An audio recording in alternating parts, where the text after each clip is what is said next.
Hey guys, today I thought I'd share with you my World War I helmet collection. I've actually only got two countries here. I got, American and British. I'm hoping to one day add a German model 1916 Stahlhelm to my collection. That'd be nice, and maybe a French Adrian helmet. But I thought I'd put this video together for you today and show you what I do have so far. Haven't been buying too much lately, but I'm hoping in the near future to get things back going again with my picking and everything. There's a military show coming up in a few weeks. I'm looking forward to that. Maybe I'll get some good stuff, but let me go ahead and show you what I got here. These first two helmets right here, they're British Brodie helmets. They're model 1915, and I'll start with this first one here. Well, actually, both of them, they don't have a rim. Now, there were some British Mark I helmets, the model 1916, where the rim might have rusted off or fell off or whatever, but these two helmets here were made without a rim. They were just kind of working on different ways of producing helmets, different designs, ways of saving money and everything, but this one's kind of neat. Unfortunately, it's not real special. I did a rust removal video on this. If you get a chance to look back on that, how to remove surface rust from a helmet shell. This one I got for $10 at a flea market. See, it's not in the best of shape. No bells, no liner, nothing. But, for $10, and it looked pretty bad when I got it, but it cleaned up pretty nice right there. So, like I said, that's a British Brodie helmet. This next one here is also a British Brodie helmet. See, this one has no rim on it also. And as you can tell, this one's got battle damage on it. See, it's been hit in 3 different places there, and hopefully the guy wearing this hopefully the guy that owned this helmet was not wearing it when this took place, or it definitely wouldn't have probably more than likely ended well for him, but you never know. This one, missing the bells, well, it's got one, but it's bad shape, no liner, chin strap. This one actually I got on eBay for, it was a total of $29. Yes, $29, so that was shipping and everything, so that wasn't too bad, It's kind of a neat piece of history, like I said, with the battle damage there. Like I said, that's also a Brodie helmet as well, model 1915. Then we get into the model 1916, which is the British Mark I helmet, and that's what this is right here. This one actually has an interesting history with it. If you look here on the inside, it does not have a British World War I liner. This liner here is actually an American model 1917 A1 Kelly liner. And so I'll tell you more about that in just a minute. See, it's got, like I said, the liner. It's got the brass raised buckle right there. This one is, like I said, it's British.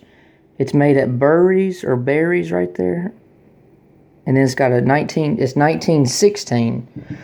And one thing that's interesting about this helmet that's really cool, which, let me see, I paid $40 for this one at an antique store, but what's really cool about that one is, World War I was already going on. Americans got involved in 1917. Well, when the Americans got involved, we didn't have any steel helmets. And so the British had around 400,000 of these Mark I helmets already produced. And so the Americans, the U.S. government bought those helmets and had them sent to U.S. troops that were already in Europe. And so going by this liner, what this tells me is I'm about 99% sure that this is one of the 400,000 helmets sent to an American used in Europe during World War I. And after World War I, starting in the late 30s, around 1940, 1941, a lot of the World War I shells, American and British, were upgraded with this model 1917 A1 Kelly liner.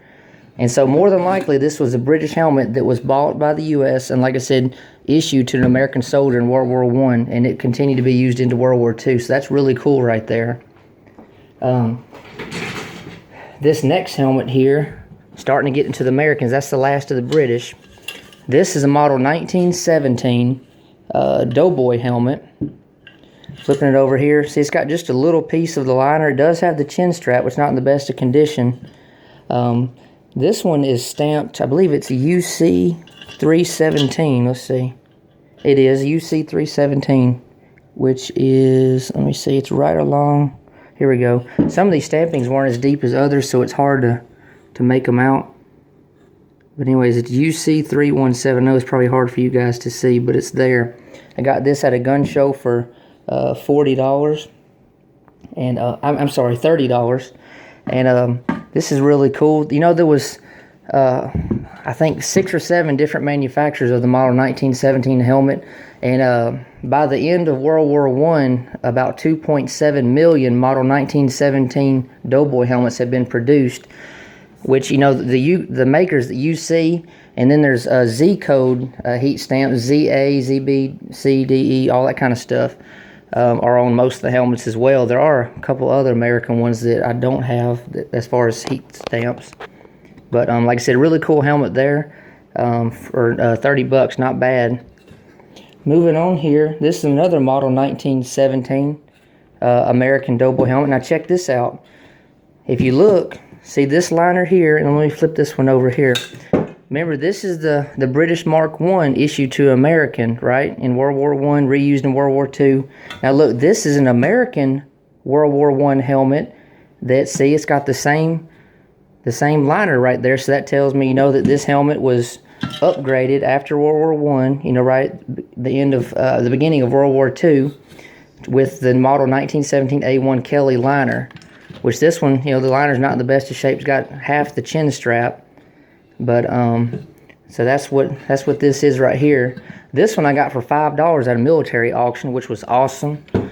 That was a good deal on that. Right place at the right time. Got that about 5 years ago now, but really cool. And one thing I want to say, as far as the, you know, the British Mark I's and the model 1917 Doughboy helmets, they look the same. There are some differences. You see, the British one has the bigger peen right there compared to the top of the American. Also, the British helmets, as far as where the rim meets, you know, the seam or the rim, it overlaps. See, right here where my thumb is, and then you see right there, there's about 2 to 3 inches where it overlaps. Whereas the American helmets, like this first one here, see, it meets right there. It overlaps just a hair, but basically butts up right to each other. So that's another difference.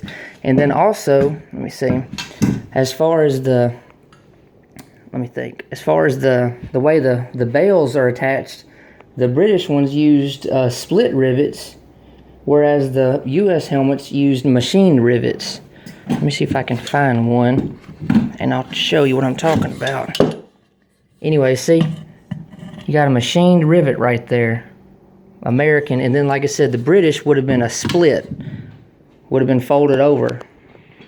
But those are just a couple of the differences, or 2, 3 differences of the Mark I British and the model 1917 American. Moving on here, this helmet has actually been another video.